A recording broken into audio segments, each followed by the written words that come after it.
Good morning! Welcome back to The Digressor. This is Trevor, and this time we're talking about the Nintendo Switch. I know it's a very broad topic, but yeah, I've been wanting to make a third podcast. I have two currently. This one's my main one, The Digressor, and I have a side one, if you don't know, called Casablanca. That's a movie podcast. I have a total of 5 I want to do. I only have time for 2, and I barely have time for that. I'm wanting to have a gaming podcast, but I don't have time. There is so much gaming content I want to talk about. So yeah, I kind of made a compromise. I'm like, I want to do an episode on a game. I'm like, what game do? I already did a Zelda episode. Like, what? Because I'm playing, 3 main games currently, and, I can do an episode on each one of those. And I was like, yeah, you know what? Let's just do an episode on the Switch in general. Because that's the only console I currently have. So, and there's also things about the Switch I've been wanting to talk about for a while. I just didn't know where to slip it in. So this is just kind of a general Nintendo Switch episode. Talking about the Switch itself and games on the Switch. Keep in mind, I don't play every single game on the Switch. So this is going to be my personal experience with the Switch. So I know there's a lot of things that people, you hear Switch, a lot of people think, all the Pokemon games, or, Fire Emblem, and all of that, and the sports games, like Mario Strikers, and I don't play all of that. I mean, I like Pokemon. I actually own Arceus. And I'm wanting Scarlet and Violet, but I don't have that yet. Literally, all of my friends on the Switch, whenever I said, it says one day, it literally said 5 people were online, and I was like, oh, that's a lot of people. And I looked, every single one of them was playing the Pokemon Scarlet or Violet, and all of them, everybody that's online right now, and ever since the game came out, is playing Scarlet and Violet. I want to play it. I want to buy it. But I chose differently. But I'll get to that. I kind of want to go back and talk about the beginning. I'm going all the way back to the beginning. So, okay, where do I want to consider the beginning? Wii U. Let's talk about Wii U. I had a Wii. I liked the Wii. The Wii was fun. And then when they released the Wii U, I'm not gonna lie, I like most people, or I don't know about most people, but the general public, I didn't even realize it was supposed to be the next thing. I thought the Wii U was the tablet. I honestly thought that it was an accessory for the Wii, because that's how they marketed it. They marketed it as, here's the tablet. And so the console itself actually looked like the Wii. So again, I thought it was the tablet. It's oh, okay, and it's how much as an accessory? And then obviously I eventually realized that it was a whole new console, but it wasn't. I never owned one. It's so far to this day, it's the only Nintendo console I never owned. So, well, I still wanted one because it was a Nintendo console and I like Nintendo. You know what? More than that, I don't just like Nintendo. I like gaming. I honestly don't care what system it is. I tried to order an Ouya when that was a thing, but it wasn't that it was too expensive. It's just I never had the money. I think it was only like $100, which again doesn't sound like much, but like I always had to choose between rent and food back then, so I didn't have enough for a $100 console. So yeah, I know everyone makes fun of that today. It's like, ooh yeah, but like I wanted one because it was another gaming console. Like, I don't care that it was made fun of, or that, from what I hear, I know one person that owned one, and he said it wasn't worth it. He said, it's a piece of garbage. It's like, I don't care. I wanted one because it was a gaming console. I want to game. It's like I said in my Console Wars episode, I don't believe in Console Wars because I know a lot of people are like, PlayStation's better, Xbox is better, Nintendo's better. And I'm just over here like, I want a game. I don't care what it's on. I play mobile games. If I had a PC that would run it, I would play PC games. My laptop gets hot when I play Minecraft. Or I played Ori and the Blind Forest, which is a very, it's not a simple game, but it's a side-scroller, a 2D side-scroller with decent graphics for a side-scroller, and it lagged on that. So I can't really PC game right now. And I get why there's the PC master race. They're like, oh, PC gaming superior. I get it, because they always say modding. You can mod games. And I don't know if I'm just boring, but I kind of prefer playing the game the way it was intended. I don't know if that's just me. Like, they added the ability to have mods on the Xbox version of Skyrim, and I didn't really do it. I used one mod just to kind of see what it was like, but then it turned off achievements, and I was like, I want those achievements. So I didn't use them. I mean, not just because of the achievements, that was a big factor in it, but yeah, I don't really care about mods. I just want to play the game. I'm sure if the Switch version of Skyrim had the same thing where like the creation cloud. No wait, that's Adobe. I forgot what it's called. It had you know what I'm talking about, maybe. If the Switch version had that, where you can actually use mods and all that, I would probably use it. I don't know. I probably wouldn't use it. I don't know. It's not a reality I live in. So maybe in a different timeline it exists. Anyway, back to Wii U. It's the only one I didn't own. I probably would have, but again, it was too expensive. I owned the Wii only because it was $15. I paid $15 for the Wii at a pawn shop. I don't know why they had it so low, but I was like, is that an error? I was like, is that meant to be priced at $15? And the guy there was like, it's an old guy. He was like, yeah, it's $15. And I don't know if he knew what it was, but I didn't try to correct him. Like, actually, that is, yeah, no. I was like, okay, I'll take it.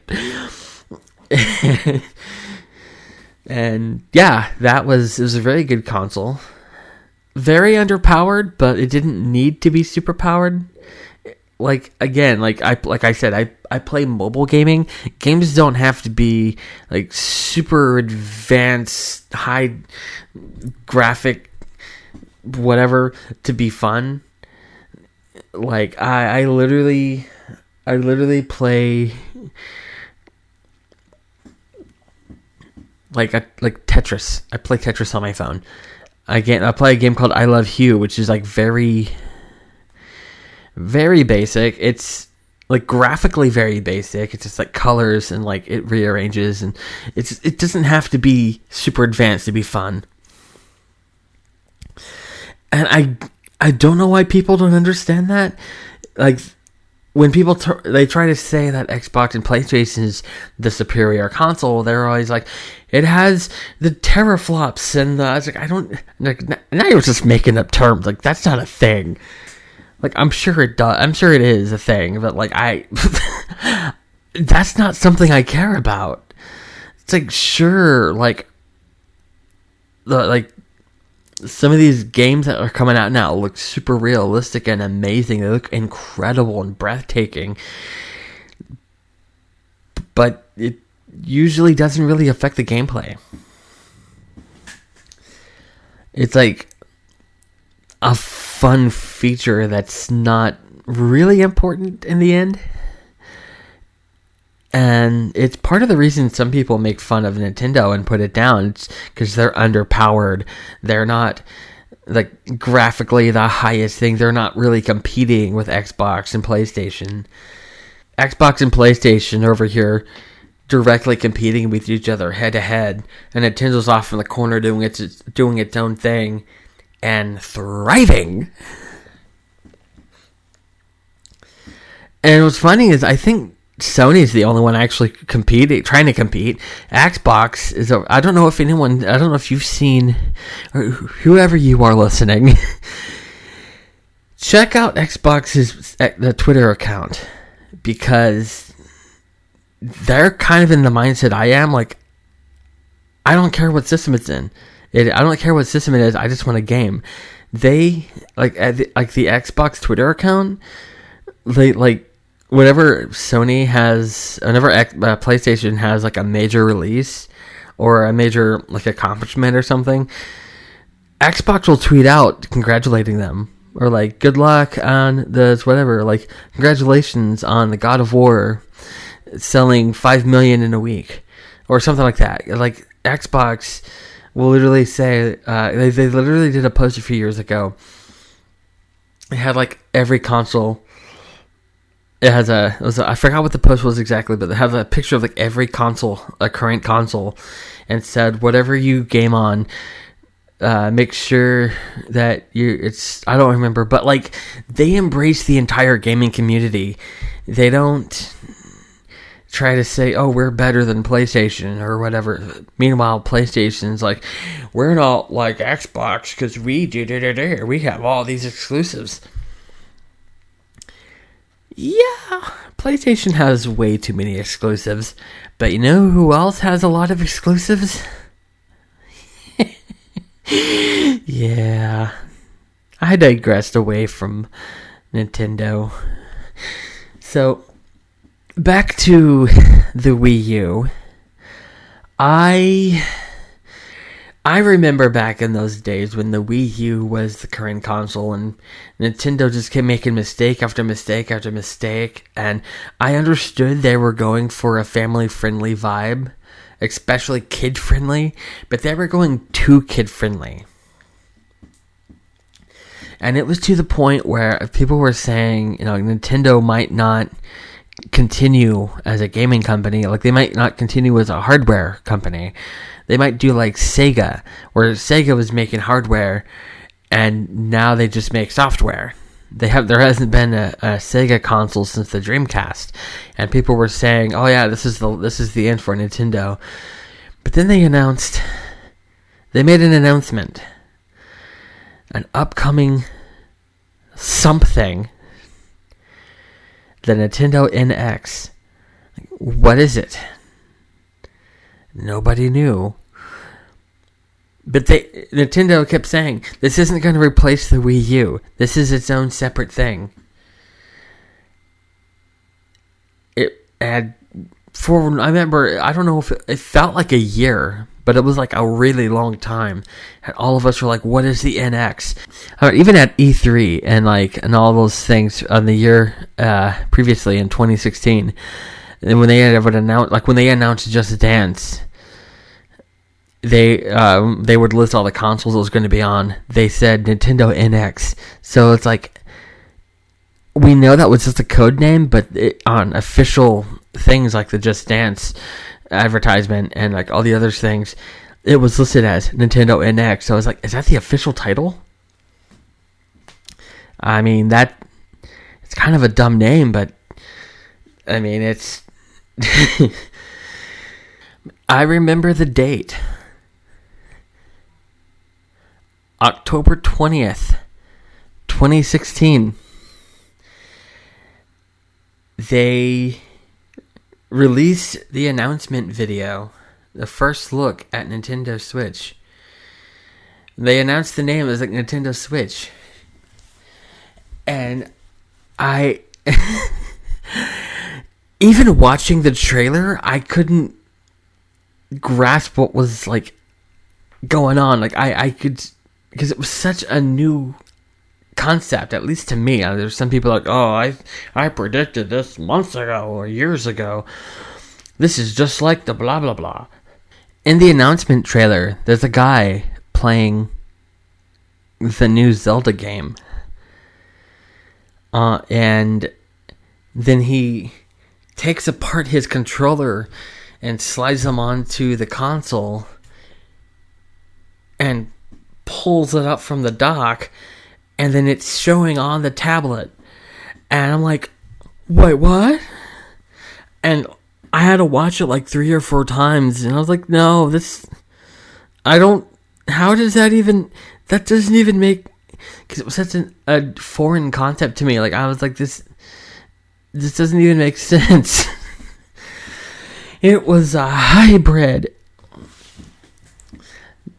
It's kind of funny to look back on that now, because it's such, Nintendo Switch is such a common thing now. It's like, well, of course it's a hybrid. Like, how else? It's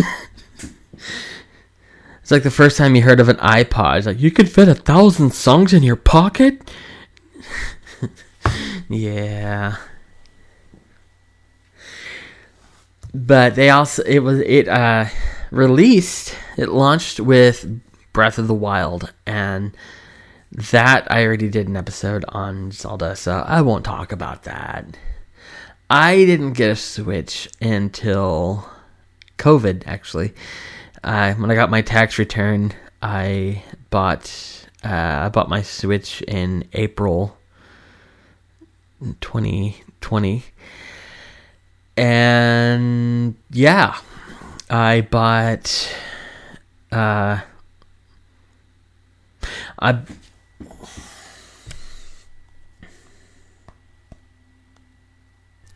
Hey, it's me editing in the future. That's kind of slipping this in. Me being silent at this point, I was thinking, because I'm like, wait, that doesn't make sense, because I usually get my tax return in like February. Why did I wait till April to buy it?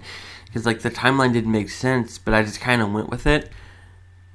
Turns out, when I went back and looked later, I used the COVID relief stimulus thing. I had forgotten about that.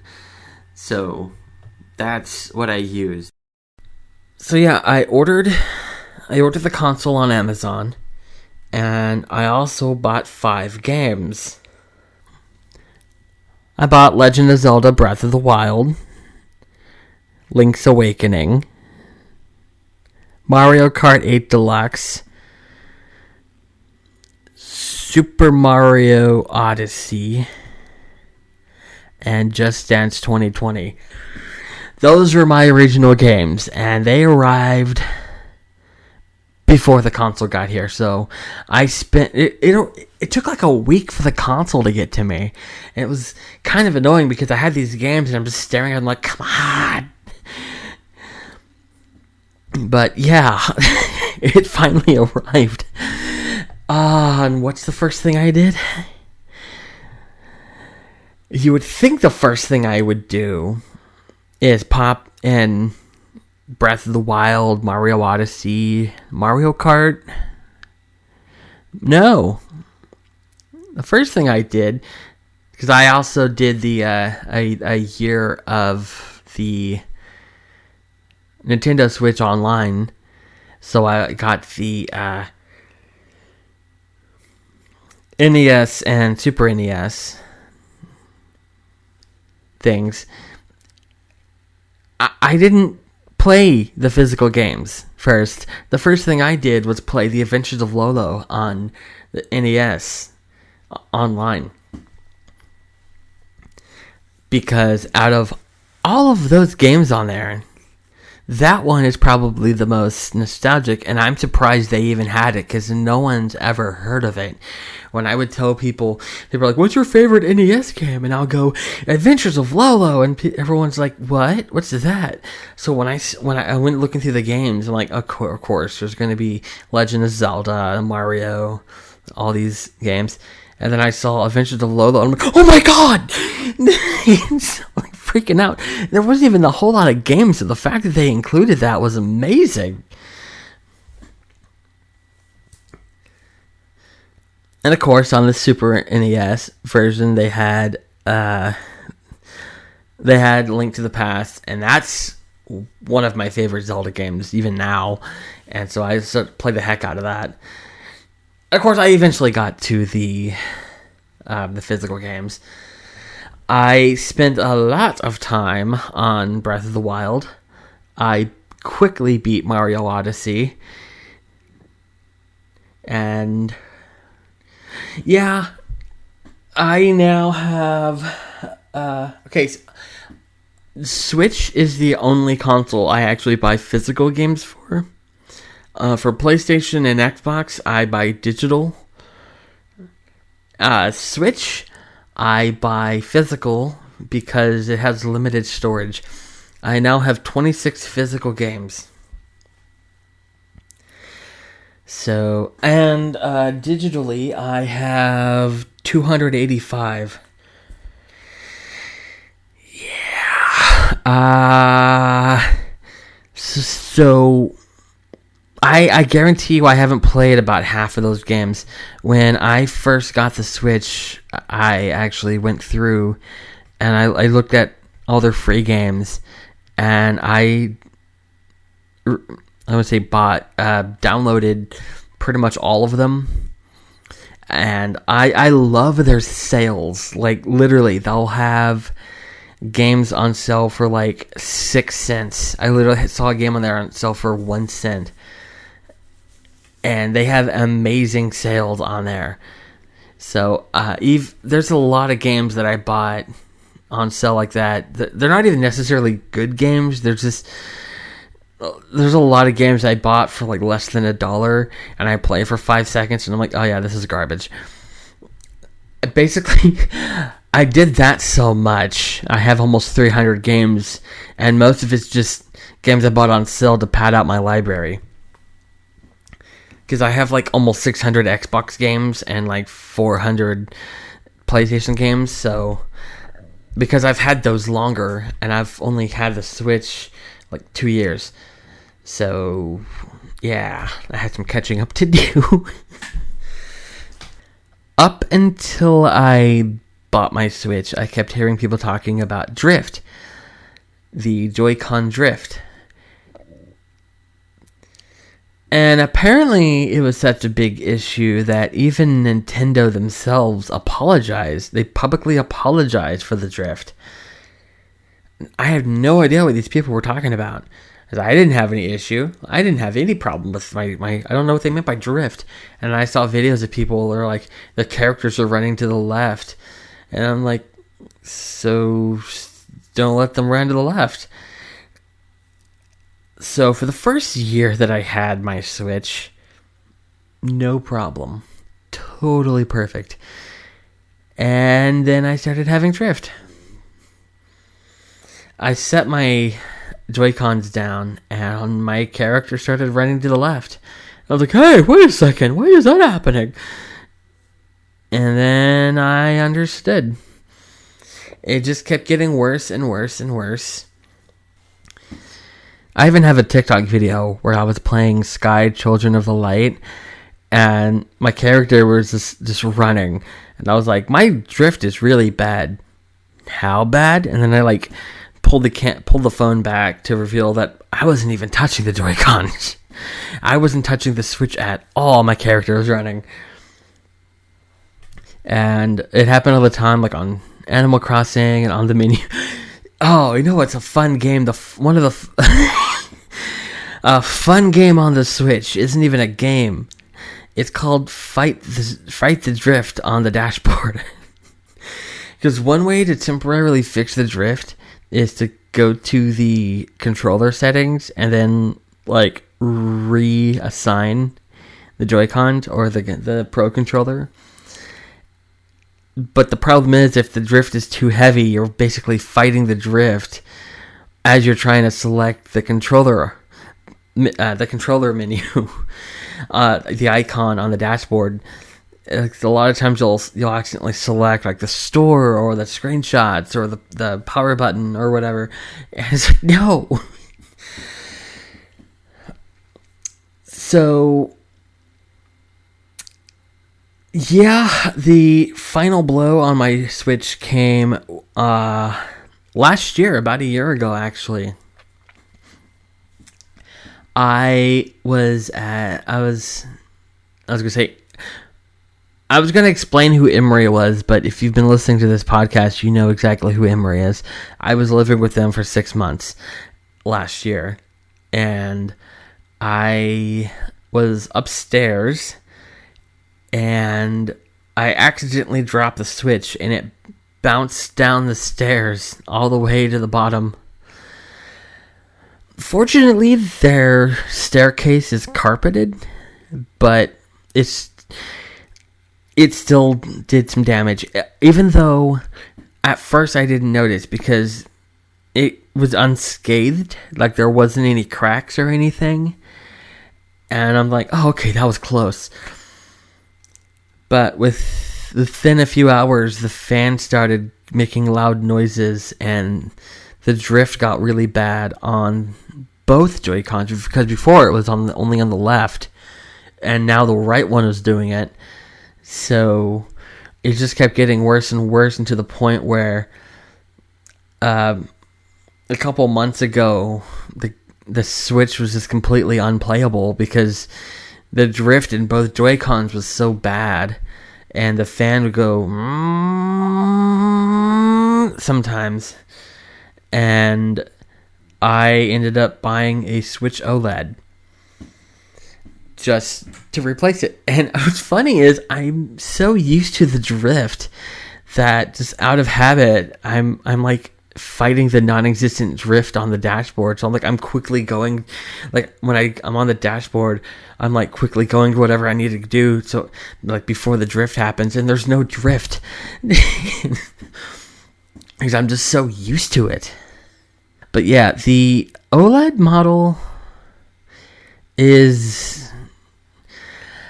it's basically the same. Like I don't know why I was expecting something different.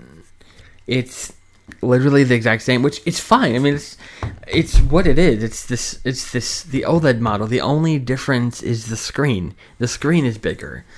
But I basically keep the Switch docked. I very rarely undock it and take it anywhere.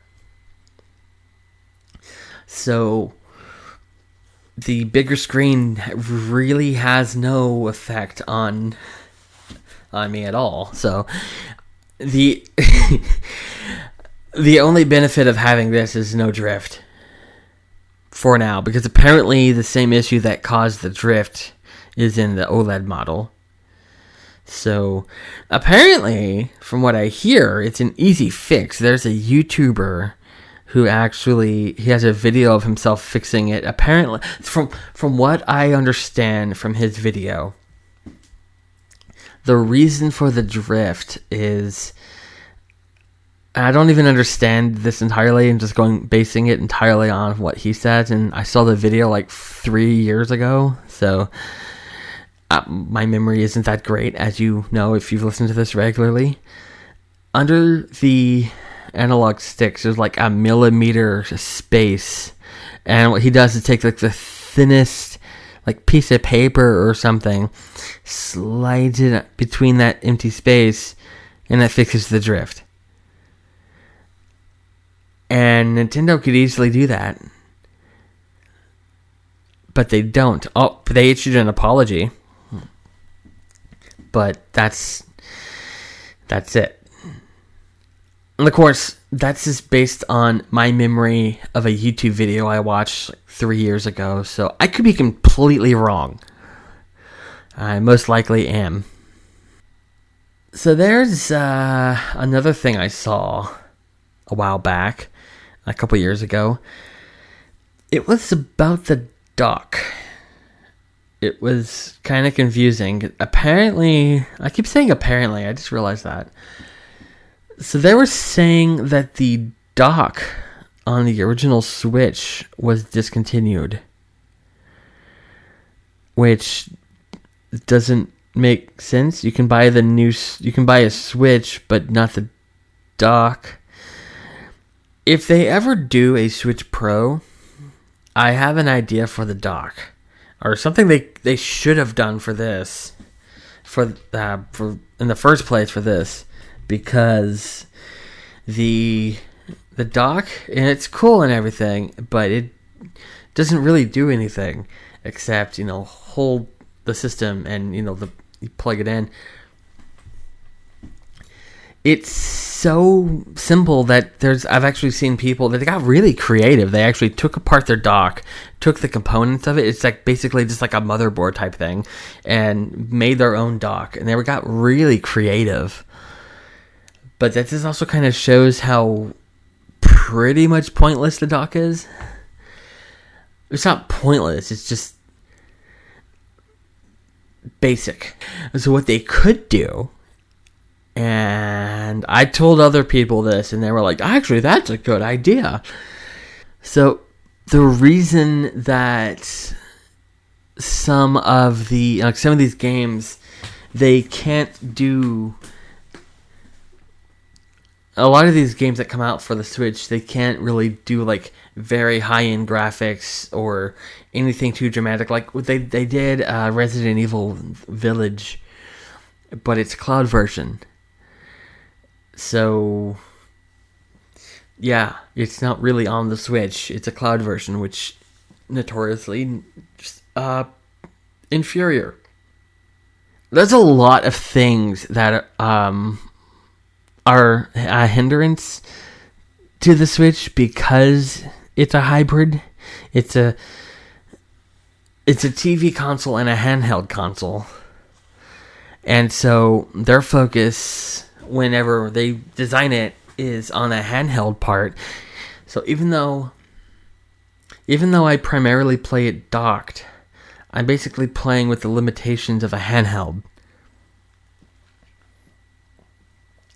So my idea for the dock is basically a booster. I mean, that's a very basic way of describing it, but like a graphics booster, a signal booster, something to kind of like beef it up, so that whenever you dock it, it's like does like higher graphics and like better internet speed, because everything is still running off the tablet, and that could only do so much. There could be a way of improving everything, if that makes sense. I'm not good at explaining things to people. I try to explain that to people, but, well, there's always rumors about a Switch Pro.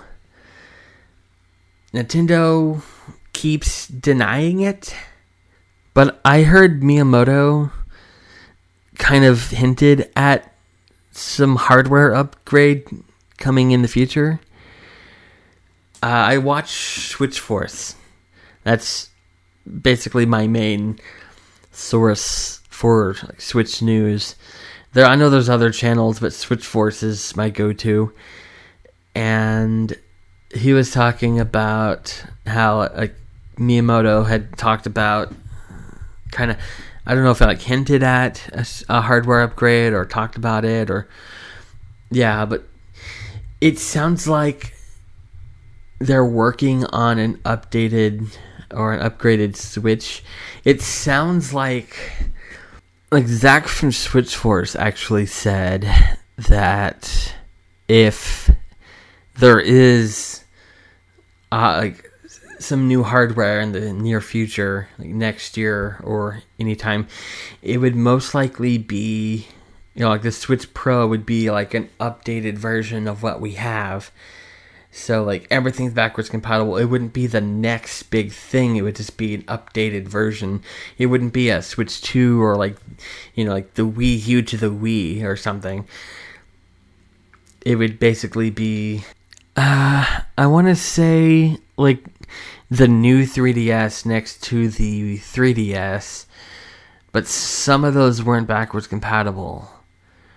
But it's like the same idea. It was like the same thing, just better. I think some of them were backwards compatible. I don't remember. I had both at different times. But I know a lot of, when I had the 3DS, I know it got annoying. I owned it in 2016, and it got annoying because there's a lot of times where I wanted a game and it said only on the new 3DS, but then there were other new games that I was able to play.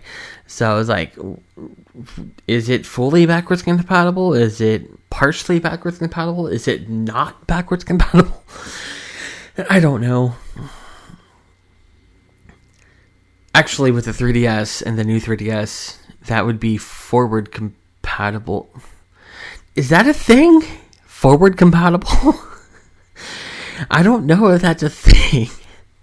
That'd be like the Nintendo 3DS, the Xbox 360 playing the Xbox One games, but it can't do that. I wonder what the next thing would be like after Switch, because I don't know if the Switch would be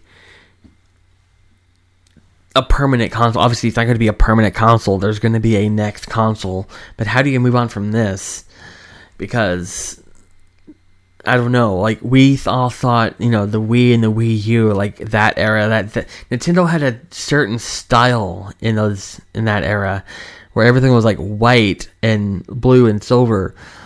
And that was the theme of everything back then. And then the Switch came out, and everything's red and white. And of course, those are just color schemes, but like there was a certain style at that time, and we thought, oh, this is just how Nintendo's going to be from now on. It's all this, and then the Switch came out, and they just completely changed their style, and it's like, oh, this is the new Nintendo style, and it's like this is how it's always going to be. But that's what we thought during the Wii and Wii U era. So, like, what's the next thing Nintendo's going to do? That's what I'm kind of curious about. I don't think we're not ready for that yet. I mean, on Switch Force, they did a video the other day where, like, the Switch life is just beginning, because Nintendo had said this is going to be a 10-year console. Like, the life of the Switch is going to be 10 years. But I don't know if they can do that. I'm sure they can, because most consoles last about 6 years. Well, like the generation, like they'll release a console and then like about 6 or 7 years later they'll release the next one, but they'll keep releasing games for the old one. So systems usually last roughly 10 years, give or take. But like there's a new one and it kind of overlaps. It's not the primary console the whole time. So I'm kind of curious what Nintendo plans to do. That's kind of a thing though. Like Nintendo, what they've been doing this year, I'm not too thrilled with.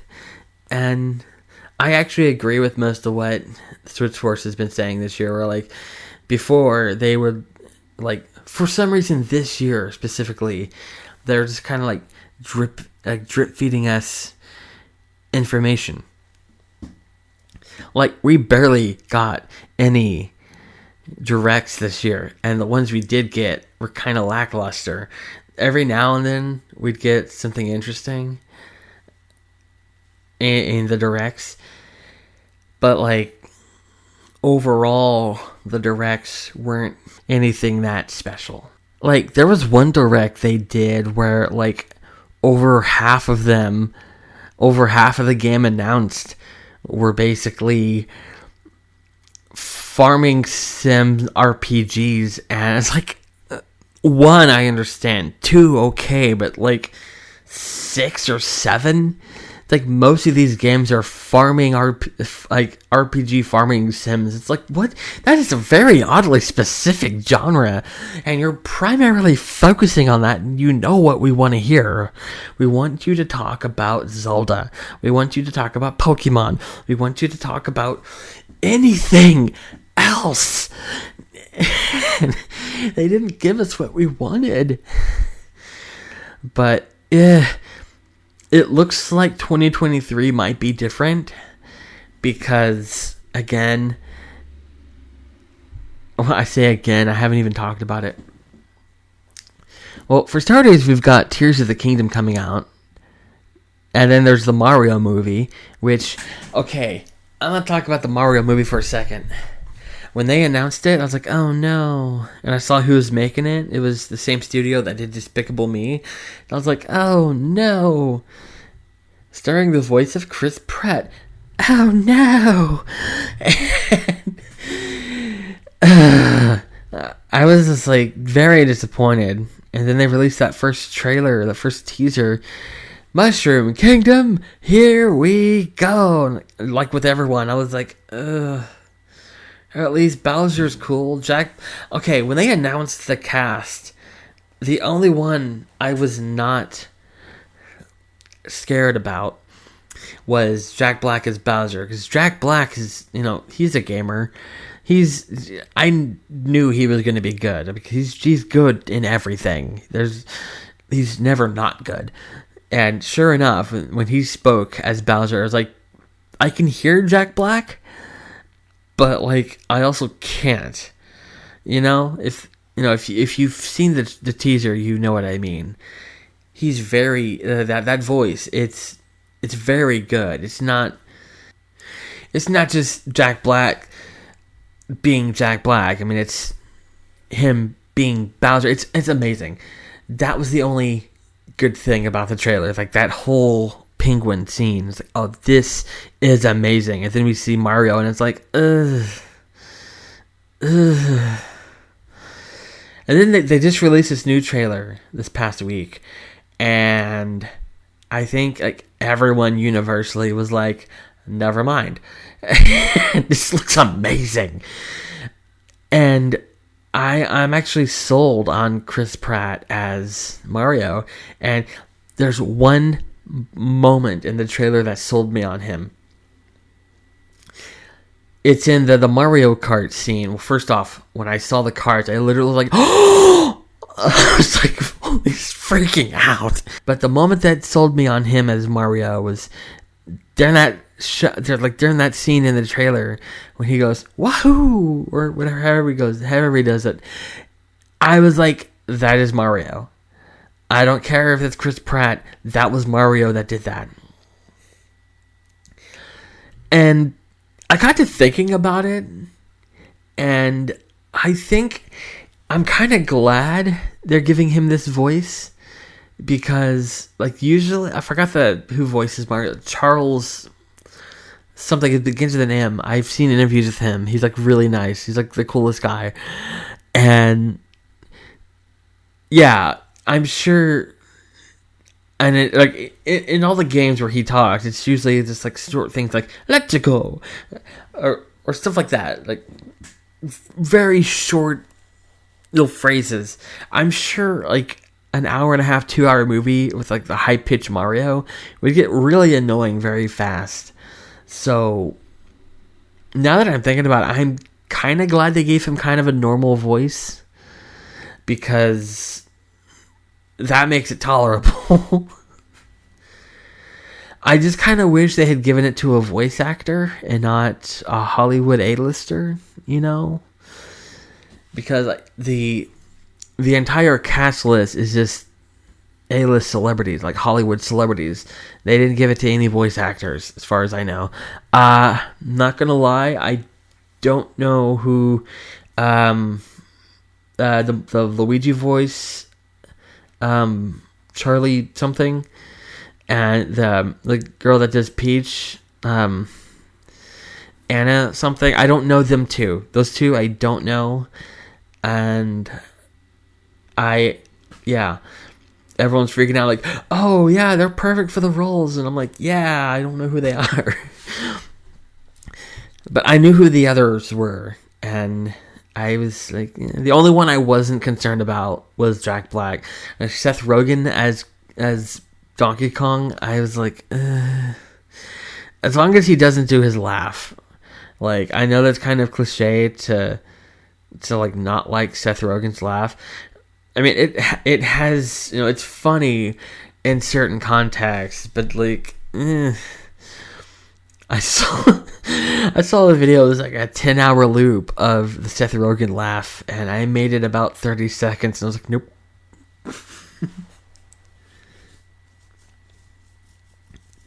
Anyway, so there's that. There's going to be the Mario movie and Tears of the Kingdom, and there's other games coming out next year. Like I said, I don't really care about all of them. Like, I'm not a big fan of, I was gonna say Elder Scrolls. I love Elder Scrolls. I could do an episode of that. The Ender, no, I said the name earlier. Fire Emblem. I'm not a fan of that, and I've said that before, and it made people mad. They're, what do you hate Fire Emblem? It's like, I don't hate it. I just don't like it. There's a difference. It's like, I've tried. There's a mobile game, because like Nintendo, they have some mobile games, and most of them is like simplified mobile versions of some of their big games. Like, they have Animal Crossing Pocket Camp, which is like a even more watered down version of Animal Crossing than the New Horizons was. They have Mario Kart Tour, I think it was the mobile version, which I played. That is so simple. That is like, it was so simple it was boring. I remember the very first mobile game that was Super Mario Run, which I actually paid for, because I think like the first world was free, but you had to pay for the other worlds, and I went ahead and paid, and I was like, it's Mario on your phone, and like I beat all the worlds in like a week. Like, not even that. It's only because that I still had to work and all that, so like I didn't spend all my time on it. So, but like when I did spend time on it, like I would like fly through all the levels, because it was like super easy, barely an inconvenience. And there's a few other games they have on there, and that one of them is, they have a Fire Emblem game, and I played that, and like I thought it was okay. And one of my friends, she's like a big fan, was like, "Oh, if you love that, then this is like a very basic version of the actual game. So like, if you love that, I didn't say I loved it. I just said it was okay. Like, I only played it for a few days. I'm like, like I can see the appeal. This is just talking about the mobile game. I can see the appeal, but it's not something I would personally be into. And like, I have looked into like the actual games, and I've seen like gameplay footage, and I'm like, it's not really my thing. So again, like, I see the appeal, but it's not for me. It's not like, and I don't know why some people can't just accept that it's like, again, I'm not saying, oh, this game sucked, they're the worst piece of garbage. Like, no, I'm sure they're fine games. It's just, And I hate that sometimes you have to, like, go into detail explaining that to people, but, like, some people are like, if you don't say you absolutely love Fire Emblem or whatever, and if you don't say that thing is the greatest thing ever, then you're saying it's the worst thing ever and you're horrible. But no, there's other things coming out next year, and I don't know everything that's coming out. There's this one game there's this one game that was in one of the directs, and to me it was the highlight. I don't remember what the name was. It's that one that it looked like they took elements of Mario Odyssey and like expanded on it, like, you know, like the 2D world, like the 2D and the 3D world, the side scrolling, and then they popped out of the painting. And I forgot the name of the game, but it looked amazing. And apparently, like, other people thought the same thing, because that, like, a lot of people were like, "Oh, this one looks amazing," and I forgot the name of it, but it was like supposed to come out next year. That's one, when I remember the name, I am definitely buying. I am buying that. Actually, I'm going to look up the name. So I just looked. The game is called The Plucky Squire. And currently it doesn't look like there's a release date, but it does look really good. But with things like that, like, the future of the Switch does look bright. It's just hard to see sometimes because, like, again, Nintendo has been drip feeding us information on the future, and I think part of it, now that I'm thinking about it in the last week or so, now that we're actually starting to get information on things that are coming out next year, and I'm thinking part of the reason they have been very limited on information this year is because of COVID. And this is just a theory. I'm thinking because, you know, it takes a while to make games and everything. When lockdown happened, they had to maybe postpone some things. And everything that we've been getting all this time was, you know, like, what was already, like, in the pipeline, on the way. And then once that ran out, it's like, well, there's nothing else. We're dried up. And this dry spell we've been having from Nintendo is because they're slowly getting back, because we're in the effects of the lockdown now, in my opinion. So, like, this is just based on my personal observations. I could be totally wrong. So, I mean, yeah, they could totally just, it might be a marketing thing. Maybe they're thinking, if we barely give them anything, when we do give them something, they'll spend all their money on everything. But no. Oh, speaking of spending all their money on everything, Nintendo, if you're listening to this, which honestly, they're not going to listen to this. Nintendo, if you're listening to this, you would sell more games if you priced them lower. Like, not everything has to be $60.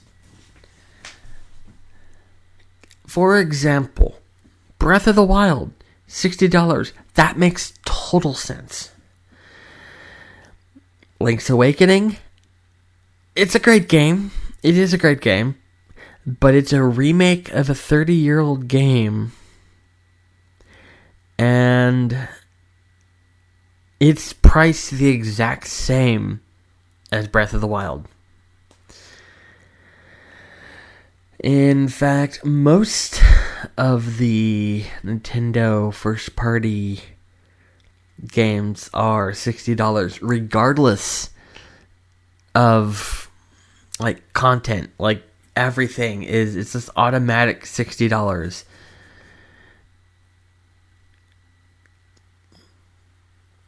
It doesn't make sense. I mean, I know why they do it, because, money. You gotta make money. They want to make money. They want to make more money.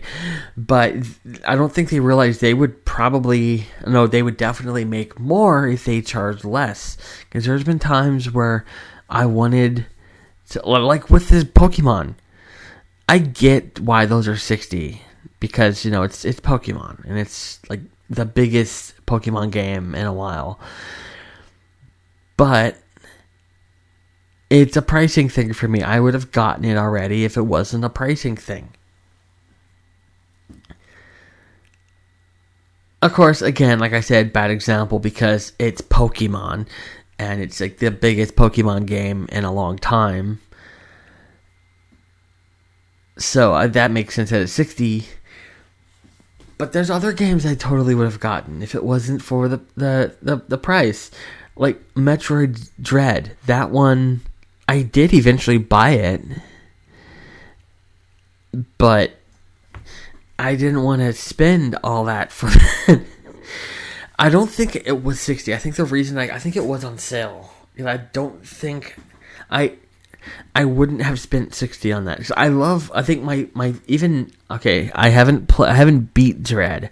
I kind of rage quit it because it's a very good game. It's just kind of intense. My favorite Metroid game even now is Super Metroid. That one, even more than the Metroid Prime games. For some reason, I like the Prime games, but I don't know. I didn't like them as much.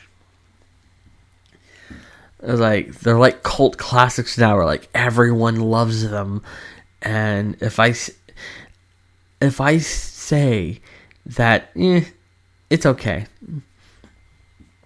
If someone were to ask me my thoughts on Metroid Prime, and I said, it's okay, I would be attacked. Of course, I just said it, so... But it's on a podcast no one listens to, so it's fine. But yeah, it's not a bad game.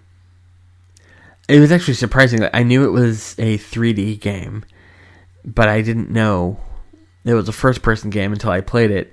The camera was panning around Samus, and it went behind her, and I'm like, all right, here we go. Wait, why is it... It's in her helmet now. Oh, it's a first-person. Huh.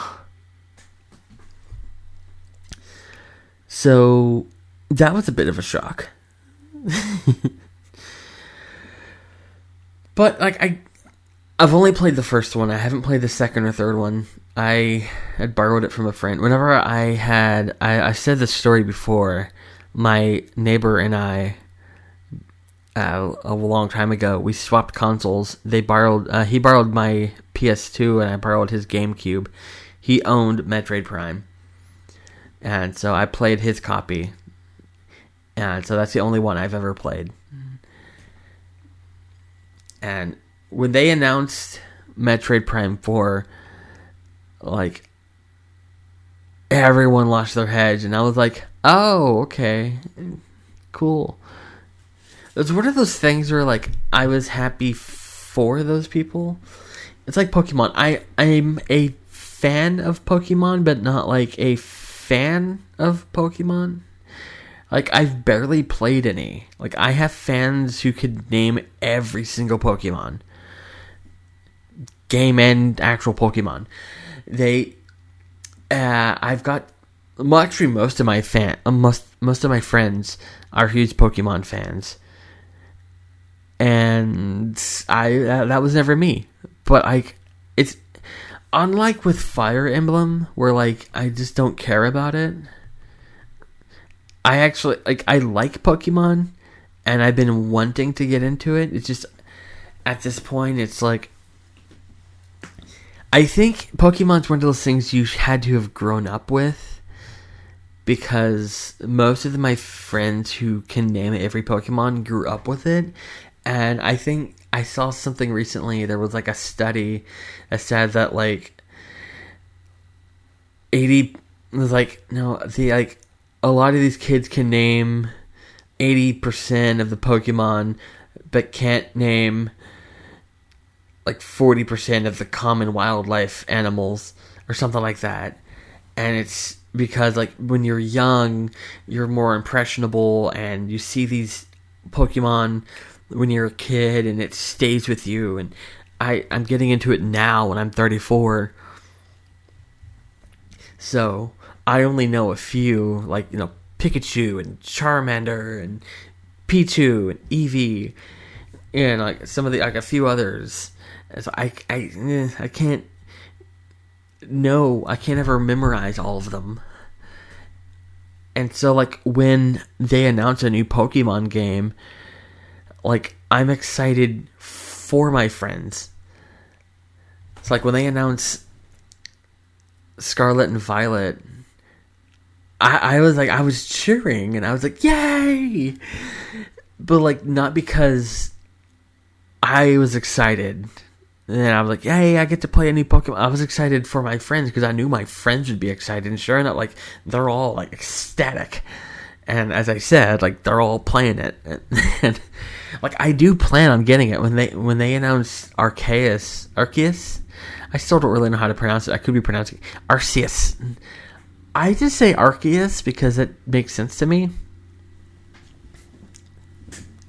When I saw that, I was like, hey, I want to play that. And that's the first Pokemon game I actually bought. And I got pretty far into it. I eventually, like, I didn't consciously stop playing it. It's one of those things where it's like, I just stopped, but not consciously. I didn't intentionally stop playing it. I always, in my head, it's like, oh, I'm going to go back to that someday. But, like, that's most games. Like, I'll be, like, really into a game, and then I'll get a new game and start playing that, and then I'll like, months later, I'll look back like, oh, right, I was in the middle of that one. If I were to, like, pop in Arceus right now, I would be lost. It's like, oh, how do I throw a Pokeball? I wouldn't start a new game, because I was really far. I would just try to pick up where I left off and, like, try to figure out the controls as I go. And I hate that happens. Like, every game that I start, I don't want to not play it. I don't want to stop playing it. I want to keep playing it. But then, like, they keep releasing games, and I want to play every game that comes out. It's like, I don't know how actual reviewers do it. They'll get a game, and they'll fly through it and type a review, and they'll move on and never play it again. And it's like, I can't. I'm playing Sonic Frontiers. I bought it. I pre-ordered it. I started playing it the night it came out. I'm only on the third world. I know there's people that beat it that first day. I'm only on the third world. Not because I can't beat it. I don't consider myself a completionist. But this is one of those games where, like, I have to explore everything. And there's so much to collect. There's so much to do. But it's like, it's not as activity filled as Breath of the Wild. Even though it's being called, like, Sonic Breath of the Wild. It's got clear influence from Breath of the Wild, but it's not Breath of the Wild. It kind of goes back to what I was saying. Like, some of the games on the Switch look amazing. Sonic Frontiers looks amazing, but it's glitchy like heck. Like, it's so glitchy, and it both looks like a modern game while also kind of looking like a PS2 game. It's weird. Like, for example, like, look at Mario Odyssey. Like, you can see, like, the individual strands of hair in Mario's mustache. But then you go to the Sonic Frontiers, which is a newer game on the same hardware, and Sonic is, like, just one solid color. And are those spikes? Is it hair? I still don't know. There's no individual, but, like, then other things do have texture. Like, his gloves have, like, detailed textures, but he doesn't. I don't know. It's still a fun game. I really like it. Why did I get on? Oh yeah, Arceus. I was talking about that. And I forgot what led to. Anyway, I get excited for my friends when they announce stuff like the Pokemon games. Even though I am a fan without being a fan. I already explained that. But it's different from like the Fire Emblem series because like I at least know something about Pokemon. And I have experience with it. I've played a lot of the Pokemon games. Like when I said I owned a 3DS and a new 3DS, I bought it on eBay and it had a bunch of those pre-installed. Like the Sonic X and Y and the Sun and Shield. Those were pre-installed. Because I bought the new 3DS I bought came with like 75 games pre-installed. It was very expensive, but the selling point was that it came with these games. So like I'm buying the console and all these games. So it's like, okay, it's worth it. And yeah, it was. There's so many games I wouldn't have played otherwise. Like, I wouldn't have bought those Pokemon games. I did play like 2 of them. I played X, and I played Sun. But I didn't get very far. I was like, oh, this is I forgot which one it was, but there was one of them where like, it's like all the Pokemon games, like it's top down, and like all the games were like the same, just with different graphics. And then one of them on the 3DS, the camera changed to behind you, became a third person, but it only was in the town. When he went back out into the wild, it became top down again. And I was like, what? Like, why not? Why wouldn't you keep it in third person? That was interesting. But you can only do that when you're like in a safe area in town. You're not going to get attacked by a Pokemon in town. But I think that was kind of the starting of where they are now. Because when I first saw them advertising Arceus, literally my first thought was, is it just in town? Is it just in short segments? Or is it the whole game? It's the whole game.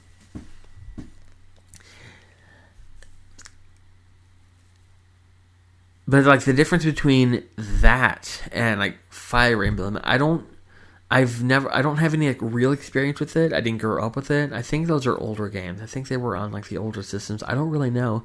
But I also don't know people who are big fans of it that I know of. See, like with Pokemon, with games like Pokemon, my friends that are into it, you know they're into it. They talk about it. They post about it.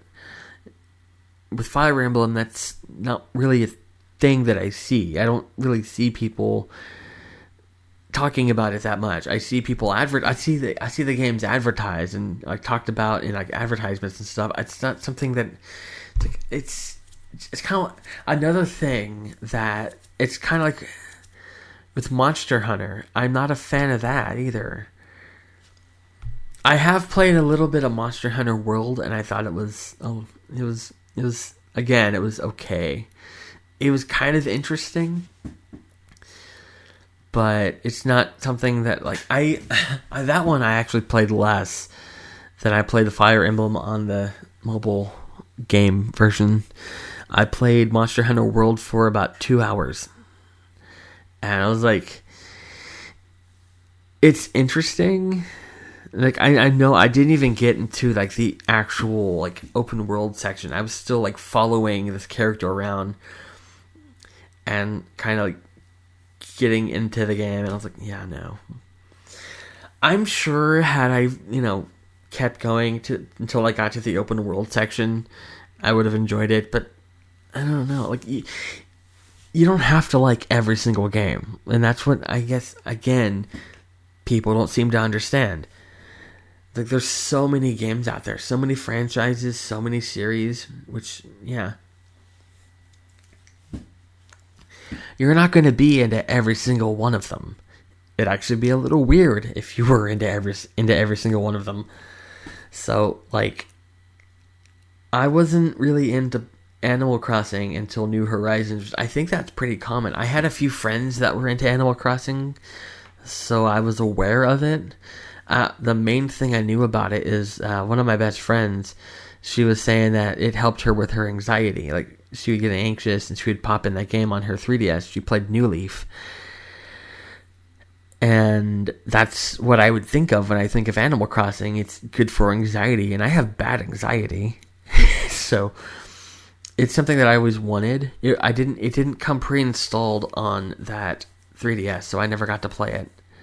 And I didn't really buy anything on the 3DS. So when they announced this game for Switch, I bought it. Whenever I bought the Switch, I made sure to buy that. I didn't buy the physical version because one of my friends, she had like pre-ordered it or something. She insisted that I buy the digital version because she was like, if you buy the physical one, you're going to have to keep popping it out and popping it in. If you want to play something else, the digital one, you can just like open it whenever, even if something else is in. And she was like, it's something you want to open every day. And if, you don't want to pop games in and out too often. So, yeah, I bought the digital version. But I played Animal Crossing. I still play it, just not as much. Like, my island has been terraformed so much. It doesn't even resemble the original island. I have like this massive lake in the middle of my island, and I have villagers that I really like. I have like over like half my villagers I will not part with.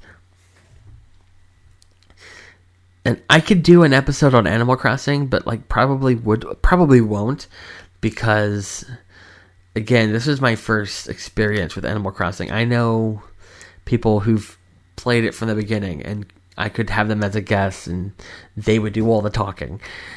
So, but yeah, that is some of the series that I'm into or not into on the Switch. But there are some games I wish they would bring over. One of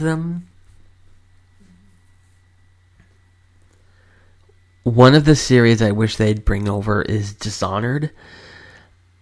I actually never played a Dishonored game until a couple years ago.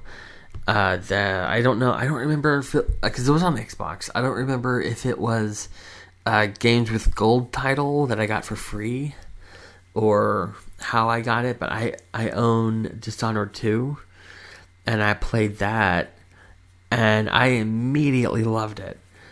I was like, I love stealth games and like those morality games. I don't know if that's what they're actually called. That's what I call them. Where, like, someone told me, the thing that sold me on Dishonored is you can go the entire game without killing a single person. Not even the enemies. Of course, not even the enemies.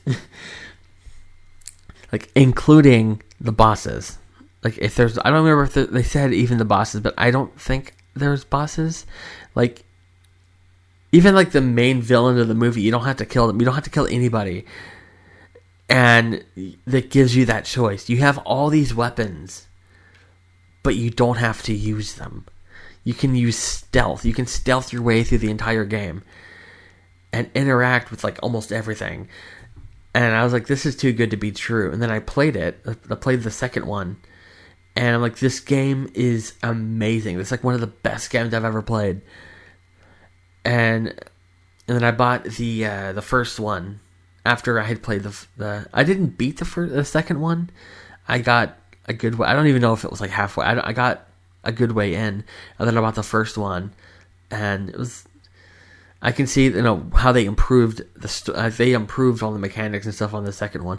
I don't like playing sequels before the first one, because usually they'll add stuff like mechanics and features. So when you go back and play the older ones, it's like, wait, where's like I played Just Cause 3 first, and so when I went back, I was like, hey, where's the wingsuit?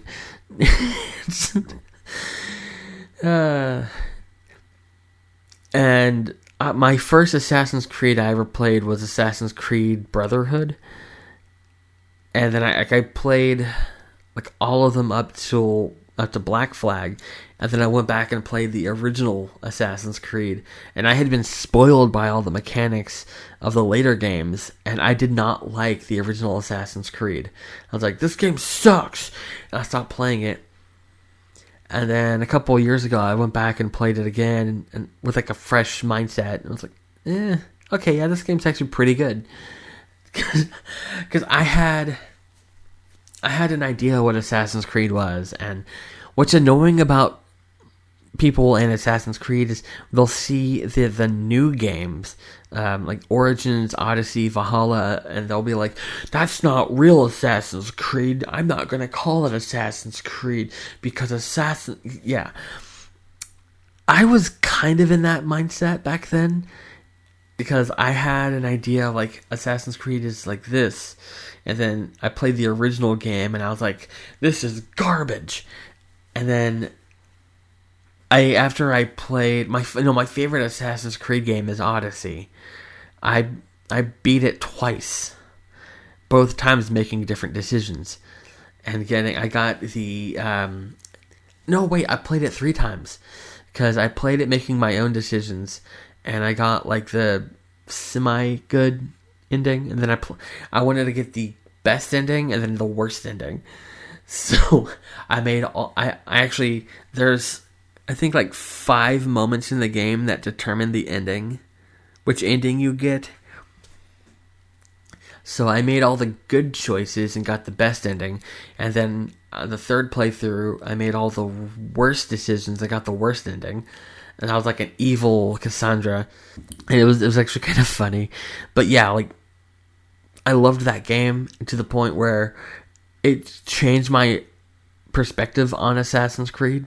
So I went back and played the first one, and I enjoyed it better because it wasn't like held back by what I thought Assassin's Creed was. And yeah, I just had like a fresh take on it because like I was used to all like the mechanics of the later games, and that's why I didn't like it before. It's like this is weak, this is lame and boring, and you can't do this and this and that. And I don't know. When I went back and played it again, I really liked it. They have Assassin's Creed 2 through Rogue on Switch. Something I noticed on Xbox is every Assassin's Creed has been remastered for Xbox One. Except for the original, because they have the Ezio collection, which is Assassin's Creed 2, Brotherhood, and Revelation. And then there's Assassin's Creed 3 Remastered, Assassin's Creed 4, Black Flag, and Rogue were remastered. But then there's also the Rebel collection, which I think that's only on Switch. And then Unity was originally released on Xbox One.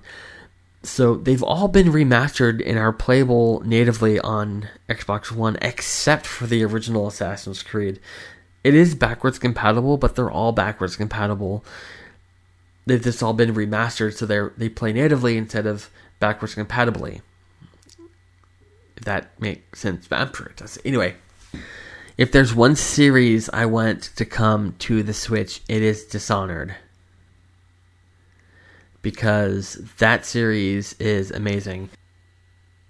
Another game I wish they would add to the Switch, but will probably never happen, but you never know, is Fallout New Vegas. That is my favorite Fallout game. They could also add a couple Far Cry games. including the early ones. Those are great. I've played them all. I own all of them on Xbox, but again, I only have a Switch, so I can't play those.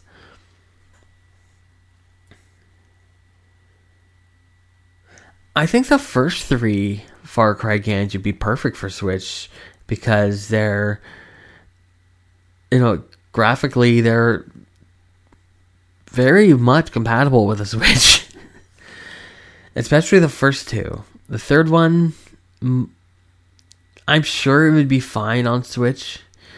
The fourth one, maybe not. Maybe have to downgrade that one. 5 and 6, definitely not. Now, I think Far Cry Blood Dragon would also be great for Switch. And I'm a big fan of Far Cry Primal. I don't know, the public's opinion on that game, but I know I liked it. I didn't think I would, because it's in all these Far Cry games, you get all this advanced stuff, which not super advanced stuff, but it's in the present every time. So, it's set in prehistory and the caveman days. It's not going to work, but they made it work, and it's a great game. It's one of my favorite Far Cry games, and I wish it was on Switch. There's a lot of games I wish were on Switch. I mean, they ported over Skyrim, which, that's understandable because there's Skyrim's on everything. So, yeah, they can fit a bunch of things. They can port over a bunch of old games. They managed to get BioShock Collection. I bought that recently. I only played the beginning part of the first one. I've played all 3. But that was on Xbox. Since I bought it on Switch about a month or so ago, I only played the intro of the first one.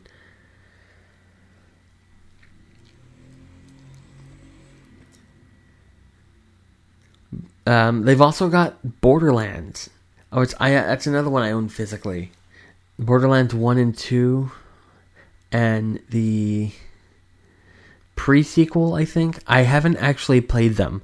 I bought them and never touched them, which, now that I think about it, yeah, I should probably play that. I bought them 2 years ago. I installed them.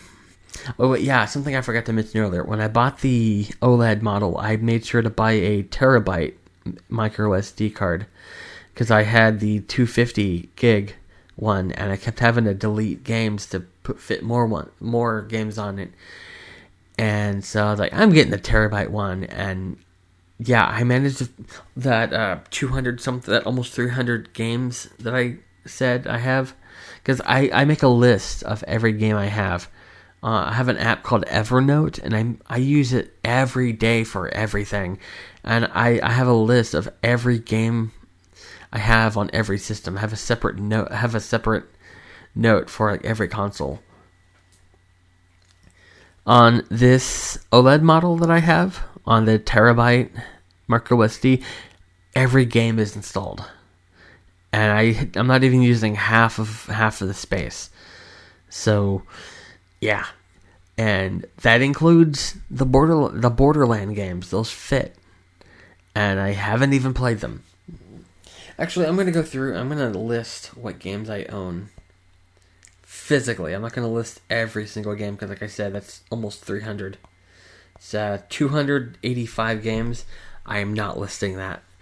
I will, however, list the physical games. I have all the Assassin's Creed. I have Assassin's Creed 3 Remastered, Assassin's Creed the Ezio Collection, and Assassin's Creed the Rebel Collection. If there's more, I don't know.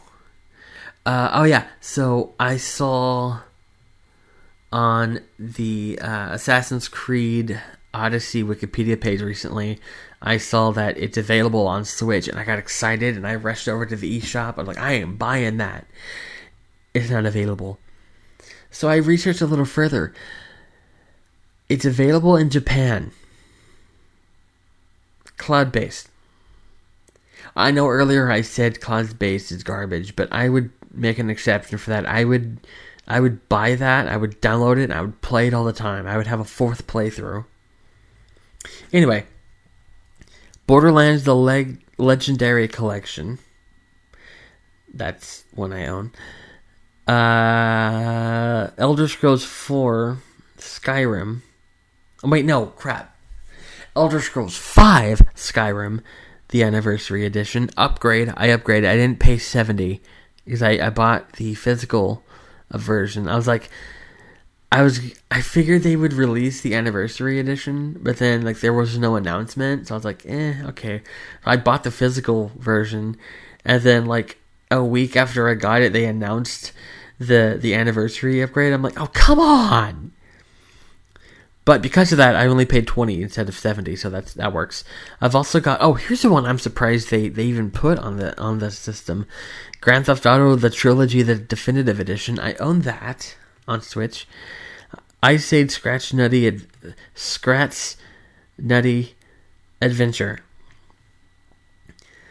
That one, I didn't like. I don't remember. Okay, I remember buying it. I don't remember why I bought it, but I liked it a lot more than I thought I would. I'm a huge fan of Ice Age. There's 5 of them, I think, now. 5 movies. And I like every one of them. There's not a single one of those movies I think is bad. There's a new one that just came out. There's a spin-off. I haven't seen it yet. I'm kind of nervous. But yeah, I even like the Ice Age game that I have. It's more advanced than you would think. Like, not like it's okay, it kind of plays like a PS2 game. Like, graphically, it's not that great graphically, but like it's not meant to be groundbreaking, but like it's more clever than you would think. Like it's Scrat on an adventure, and you're like, oh, how involved could that be? More than you would think, because there's like these really clever puzzles and like secrets and collectibles. I was really surprised, and it is a short game. I beat it in like 2 days.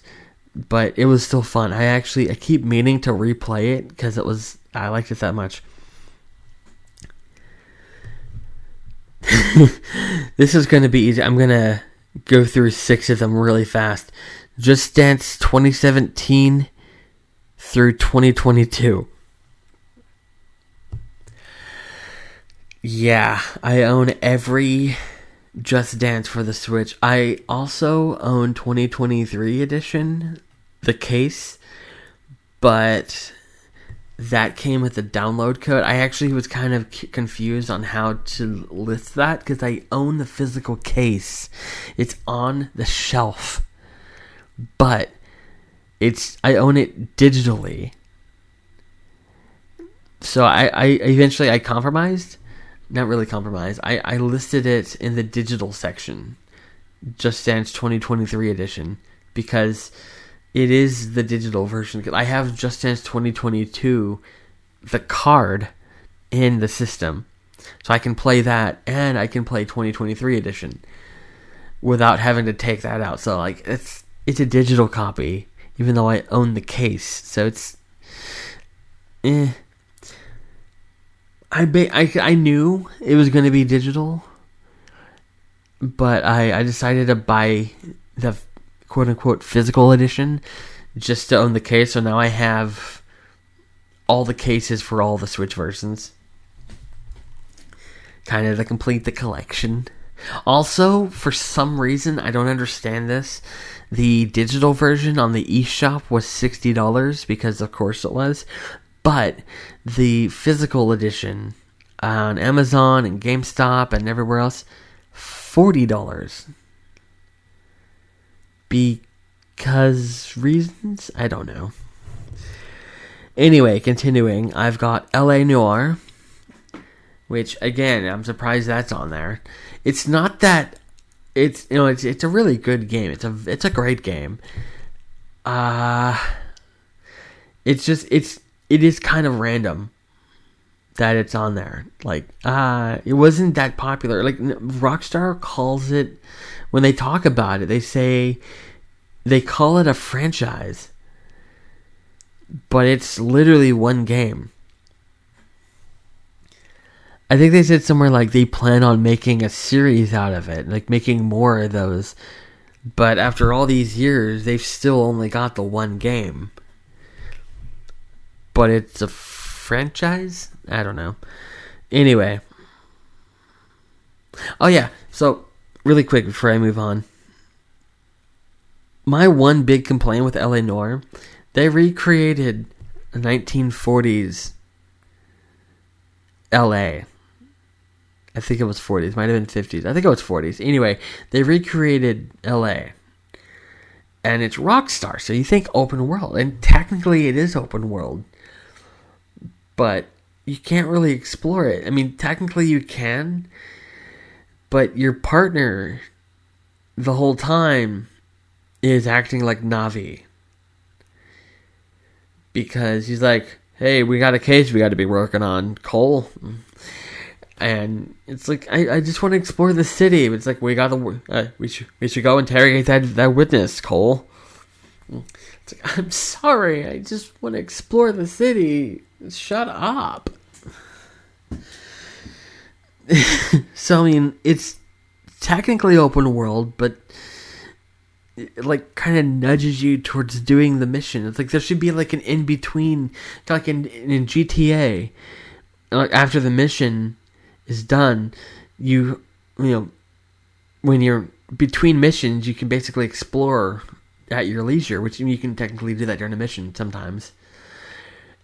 But like in this one, in LA Noire, you solve a case, it goes to the next case automatically, and there is no between cases.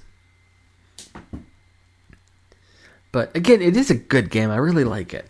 I play it in black and white mode. There's a black and white mode, and I like playing it in that mode. And I've seen people, like, I posted gameplay footage of me playing it a long time ago, and there were people that were commenting like, "Why do you play it in black and white mode? That's so boring." Well, I mean, it kind of makes it different. It takes place in the 40s. And you get to play it in black and white, and it kind of makes it more authentic. Like you're watching an actual film noir. An interactive film. No, it's a feature. It's kind of like with like Assassin's Creed Odyssey. There's the option to have like the exploration mode, or instead of they give you a quest, and instead of just pinning it on the map, like, this is where you got to go, you have to use like context clues to figure out exactly where you need to go. You can toggle that off if you want, but like, it makes the game different, so I toggle it on. I was like, why not? Anyway, moving on. Got Legend of Zelda Breath of the Wild, Legend of Zelda Link's Awakening, and Legend of Zelda Skyward Sword HD. 3 Zelda games.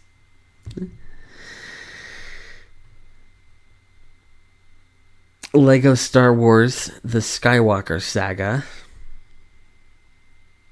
That one I've played a little. I kind of forgot that I had the physical version. I knew I owned it, but I thought I owned the digital version. But it's here on the list, so it must be... I have so many digital copies, I don't remember what all I have, unless I'm looking at the list. Mario Kart 8 Deluxe, that one I knew I had. New Super Mario Bros. U Deluxe. That's another one I forgot I have physically.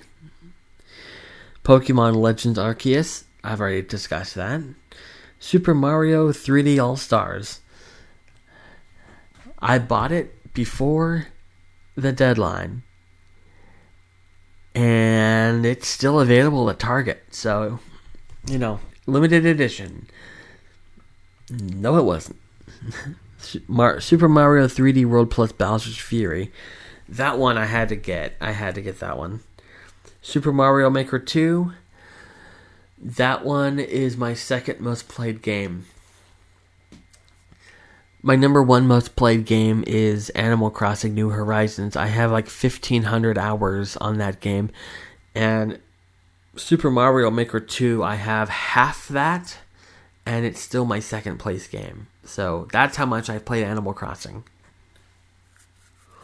The Super Mario Odyssey. Because, again, I said I had that. And finally, Yoshi's Crafted World.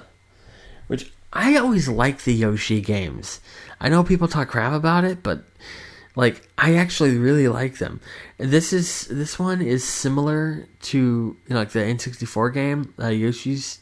Okay, Yoshi's Story, Yoshi's Island, I get them confused. I think Yoshi's Island was the one on N64, and then Yoshi's Story was the one with Baby Mario. This one is like Yoshi's Island, but different. Stylistically different, and, different mechanics, but, gameplay-wise, it's similar.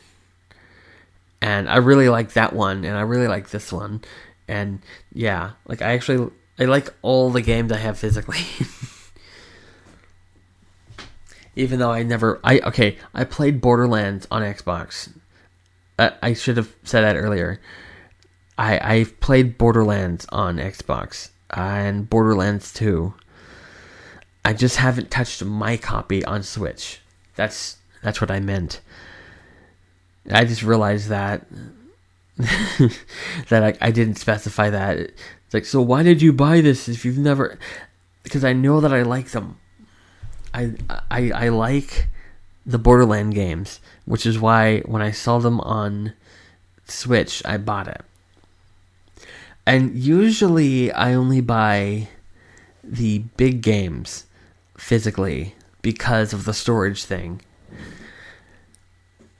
But sometimes I'll buy, with the Ice Age game, that's one of these is not like the others. That one could have been a digital purchase. I don't remember buying it or why or where. But I own it. So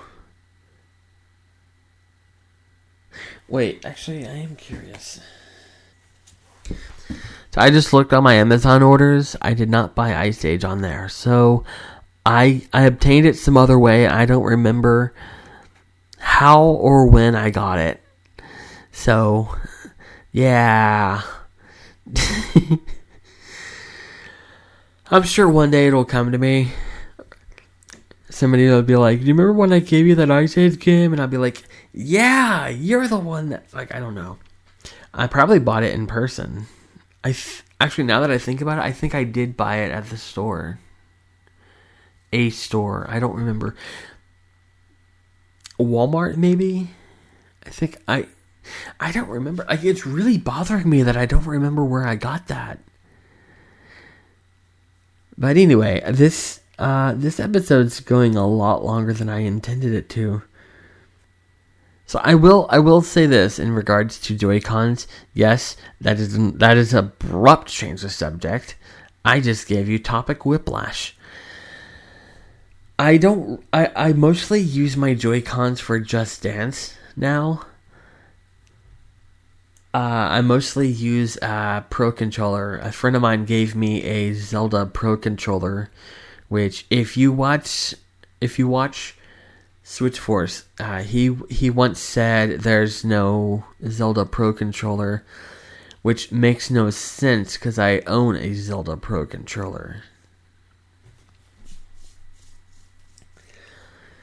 So yeah, I don't really use the Joy-Cons for normal gameplay anymore. Yeah, I just use the Pro Controller.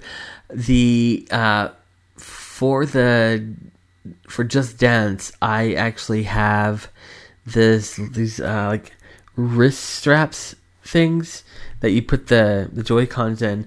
There's a there's a YouTuber. She does Just Dance videos. Her name, Soyokazi. She actually, I saw that in her videos. She was wearing these wrist straps, and I thought, oh, that is so clever, because like I have to hold the Joy-Cons, and it actually kind of makes the dancing hard, and like they're kind of inaccurate. And it was very frustrating because I'm following exactly what the coach is doing on the screen. And it's saying, good, good, good, okay. And I'm like, come on, I just did exactly what you did. And so, like, I messaged her and was like, hey, where did you get your things? And then she sent me the Amazon link. And I bought them. I bought the exact pair that she has. And now it's like, perfect, super. I'm like, yes! And so, like, there was this really hard song on Just Dance 2022, Chandelier by Sia. That one was, like, really hard. I would only get, like, 2 stars. And so, like, with the wrist straps, I was able to get, like, 4 stars. And I kept practicing. And I finally got Mega Star, which, I don't know, if you don't play Just Dance, it goes 1 to 5 star. And then once you hit 5 star, it goes to Superstar and then Mega Star. That's the highest level. And I finally got that with Chandelier using the wrist straps. So I took a picture of that screen and sent it to Soyokazi and was like, thank you. And she like hearted the message and was like, that means a lot. And so, yeah. But yeah, like, that's the only use. I don't really use the Joy-Cons now, so. But yeah, I think, well, that's all I could think of for this episode for now. I might do another episode on the Switch or some other aspect of the gaming world at another time. But for now, I will end this here. Have a good